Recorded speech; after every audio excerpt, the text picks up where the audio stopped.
Suppose if you are using a computer running on Windows, then you can see that if you press the right shift for 8 seconds, then you can turn filter keys on or off.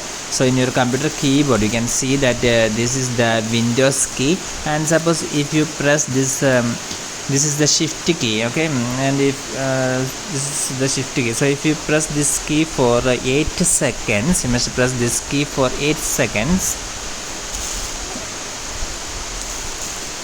So this is the shift key on my right side, so I am going to press it for 8 seconds. Then you can see that filter keys, if you want to turn on the filter keys, then you must press that S button. So filter keys lets you ignore brief or repeated keystrokes and slows down the keyboard repeat rate. So the shortcut is right shift key for 8 seconds. So if you press the right shift key for 8 seconds, you can turn on the filter keys in your Windows computer. For more videos like this, subscribe Engineers Online. Thank you for watching.